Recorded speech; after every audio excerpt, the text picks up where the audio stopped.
Hey Tigers, my name is Joy and I'm going to show you how to register for classes in iRoar. When your registration period opens, I suggest following along with this video as I show you how it works. If you haven't watched Amari's tutorial about how to use Clemson University's Plan Ahead tool, I highly suggest you watch that video before this one. If you already have, let's get started by submitting a plan you've created with the Plan Ahead tool.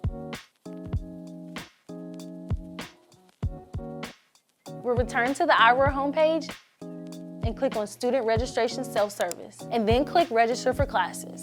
Then select the term you'll be registering for and click Continue. At the top of the page are 4 tabs. You're going to click on the one labeled Plans, which will allow you to pull up a plan you created with the Plan Ahead tool. Click on the plan you want to double check. You're going to click Add All to add the courses in your plan to your summary at the bottom right of your screen. Finally, you must click Submit in the bottom right corner to register for your classes. At this point, iRoar will check for errors. Any errors will appear in the top right-hand corner next to your name.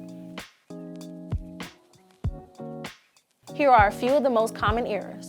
First, a closed section error means there are no available seats in the section you chose. The best solution is to choose a new section or a new course if all sections are full. A prerequisite error means you need to take a specific class before you can enroll in the class you're trying to register for. Unless you receive an exception from your advisor or registration coordinator, you'll have to remove the course. A co-requisite error means one of the courses in your plan has a partner course. For example, you need to register for Chemistry 1010, the lecture, and Chemistry 1011, the lab, together. A time conflict error means courses overlap on your schedule. Restrictions mean only students in certain groups, such as honors college students, athletes, or students living in living learning communities can take that section. Additionally, some classes are restricted based on major or how many credits you've taken so far. So whether you're a first year, sophomore, junior, or senior. Check the restrictions on the section you want to take. If you're not part of the group listed, choose a section that is not restricted. If you are part of one of these groups, choose a section designated for your group. A consent required error means the class has a restriction and you need permission from the instructor or registration coordinator to add the class to your schedule. If you need more help solving these or any other errors you encounter, contact your advisor or follow the link in the description.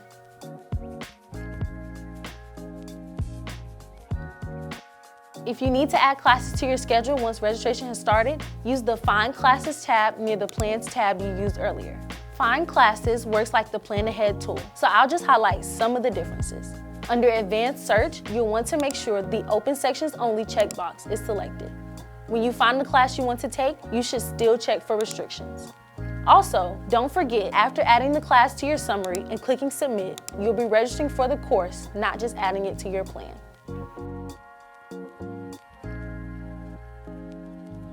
Finally, I want to point out what happens when an error occurs. You'll notice in the summary that there's a drop-down menu next to your courses. The course with the error will have Remove selected.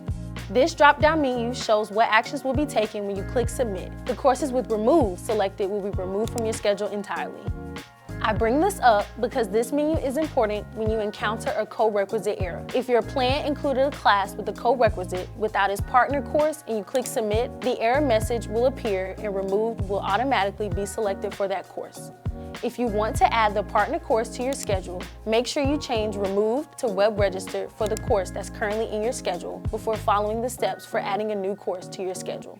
Otherwise, you'll add the partner course and remove the original course in your schedule, and you encounter the same co-requisite error.